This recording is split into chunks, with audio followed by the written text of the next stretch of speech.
Well, hello everyone. Um, this is going to be the first of these video lectures that I'm doing. If it seems a little bit all over the place, I'm still getting used to the concept of doing it this way. But I think this is much better than any other way in order to help you learn the material, especially the information today. The reality is that our class has always been designed to be based upon in-class discussion, and without that, and without readings from textbooks, really the only way to do this is with us to be either meeting in person or to doing it this way. So this is the way we're going to do it. There are some challenges, however. The first one is that I am truly technologically challenged. Really technologically challenged. I didn't think I was until I actually got to a point where I had to try to set this thing up. And if I had an entire summer to plan it out and design an online class, I could probably do it. But that's not my preference. The challenges for you, however, are clear.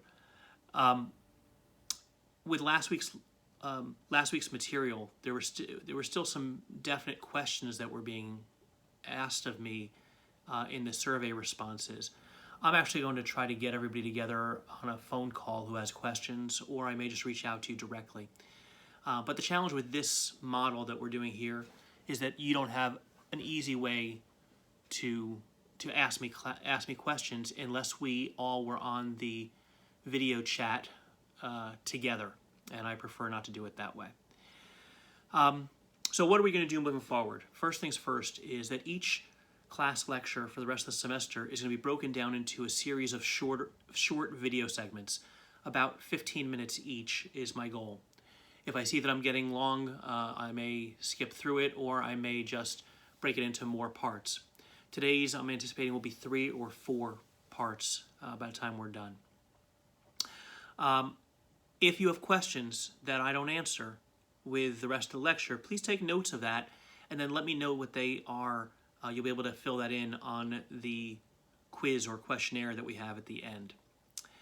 And that's the next thing, is that at the end of each lecture, what we'll do is there will be a survey that you will be able to click into, which is a basic 2-question quiz. One question is going to be information that is directly from one or more screens from the PowerPoints, and one is going to be your opinion on a real-life situation on what you would do related to the material in the class that day if you were the event planner or organization producing the event that we are talking about. So with that, let's begin. I'm going to actually let you know as I go when to click on the next slide. So right now, I want you to go ahead and go to the slide number 3, which is the discussion for today. If we were in class together, this is what you'd be doing in your small groups. So I'm just going to answer these questions for you, but I'd like you to think about this as we go. First, what is the value of an emergency plan? Well, if the current coronavirus situation has taught us anything, it's that anything can happen, anything.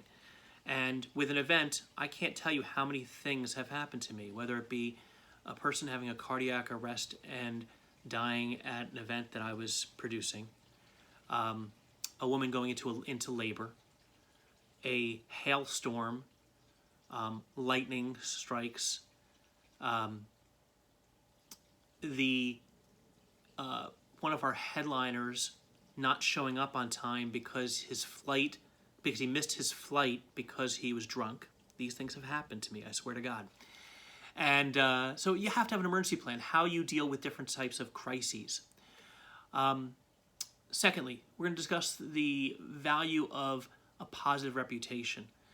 It is really important for you to be taken seriously as the event planner. And it's even more important for your entire organization to be considered trustworthy. Disney is considered trustworthy. Wegmans is considered trustworthy. But the 7-Eleven down the street, maybe not. We're going to go through why it's important to have a positive reputation and what to do to help you with that. We're also going to talk about the importance of contracts and insurance. One thing I'm not going to be doing today, but I may do as an additional lecture, is I'm actually going to be able to show you an emergency plan at some point.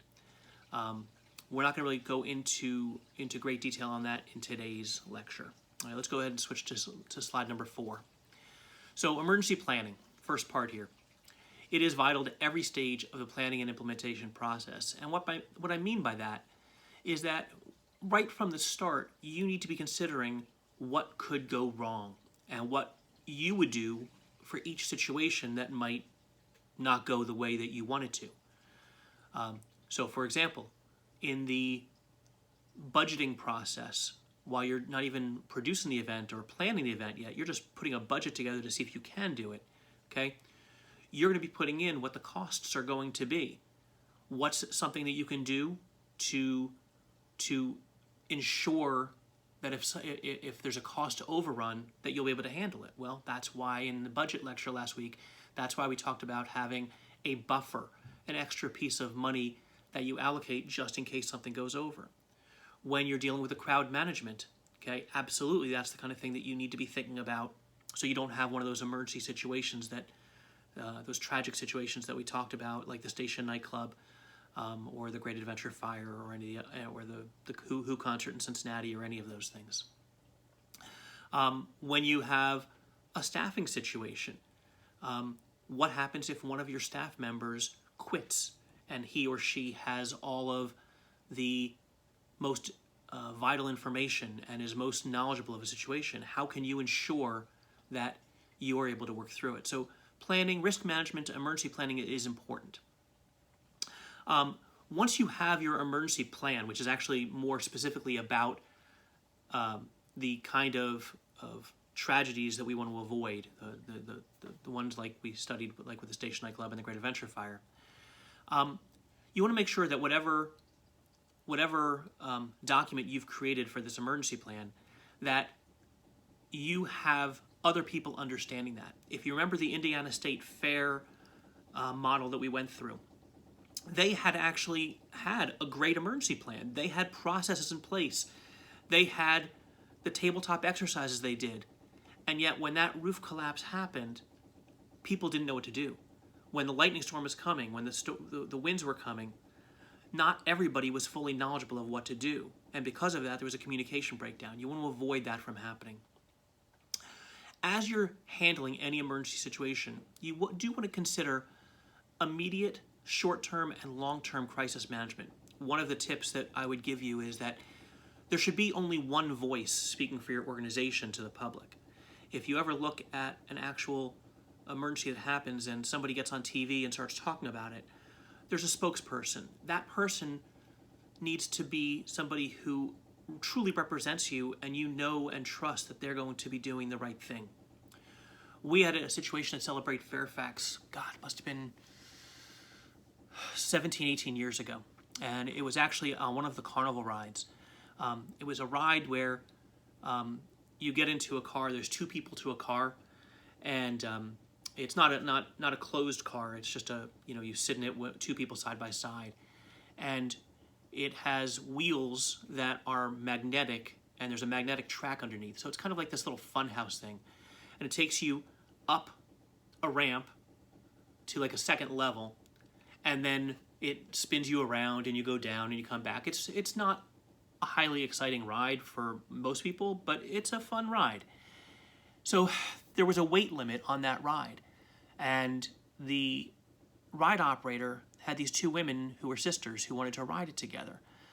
Their combined weights were well over the limit. One of them, actually both of them were a little bit overweight. One of them was especially overweight. And what he needed to do, the ride operator, what he should have said is, "I'm sorry." But I think he probably didn't want to be rude. He didn't want to offend them.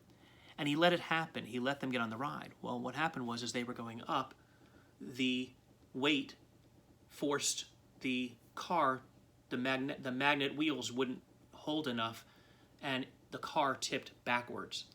And they fell down, and one of the women broke her leg. The ride ended up getting closed down for the weekend. It was a ride error. But what was interesting was that the carnival operator wanted to get on camera and talk to the news, and we would not let them do that. We felt that it was important that we spoke with, like I said, one voice. And in this situation, we felt that if they got on camera, they didn't present themselves the way we wanted them to look. We felt that they couldn't speak for our board of directors, for our organization. So we told them they couldn't do it, and instead we got on camera. But there are other times where that's not necessarily going to be the case.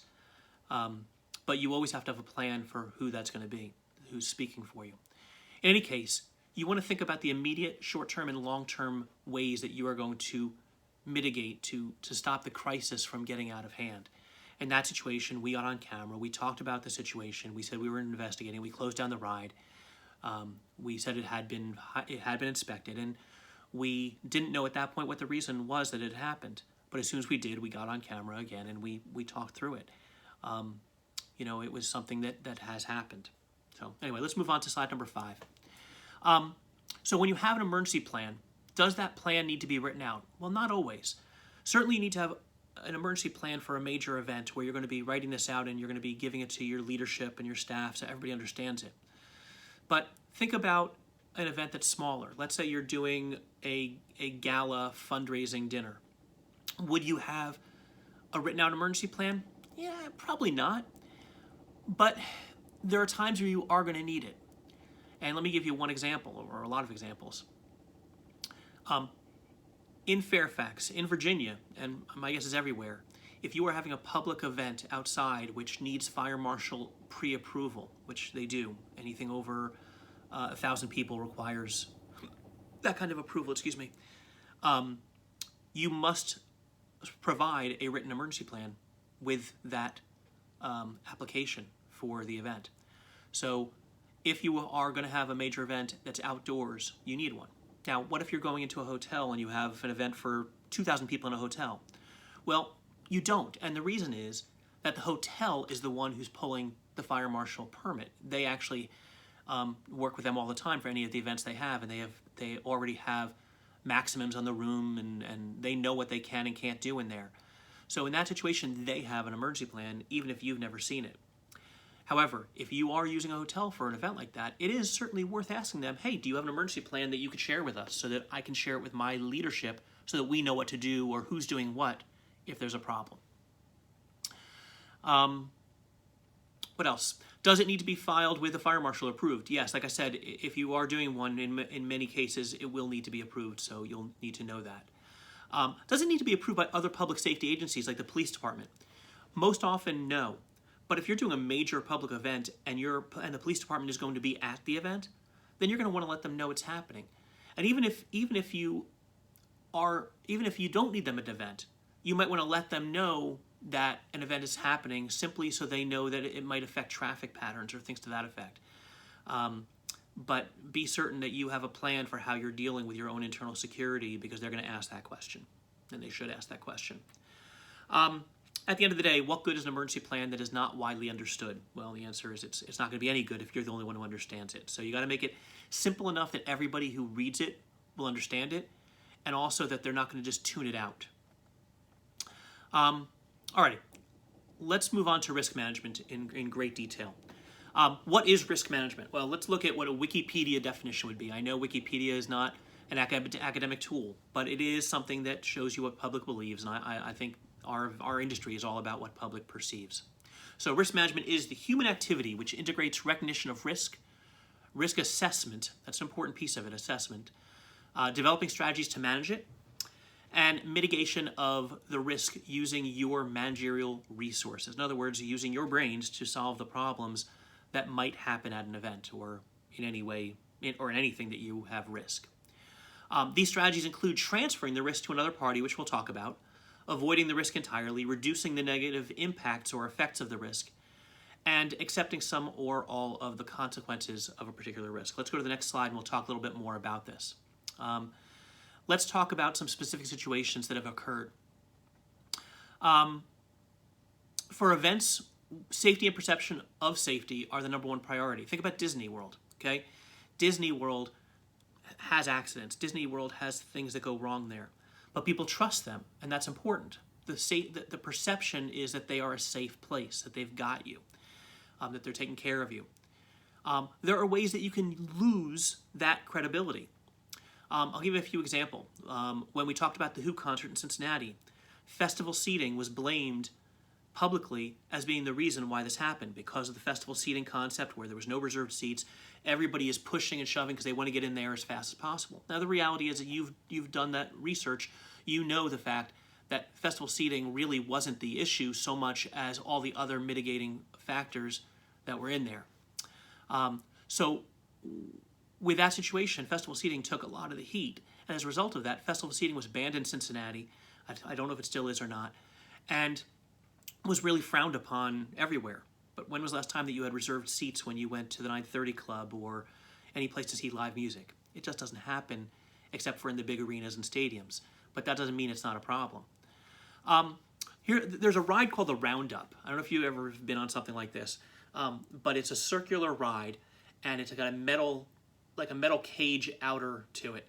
And inside, when you get on the ride, you stand up the entire ride, and you're in kind of like a little hollowed out part of the metal on the edge, and everybody's facing each other in this big circle, and you get strapped in.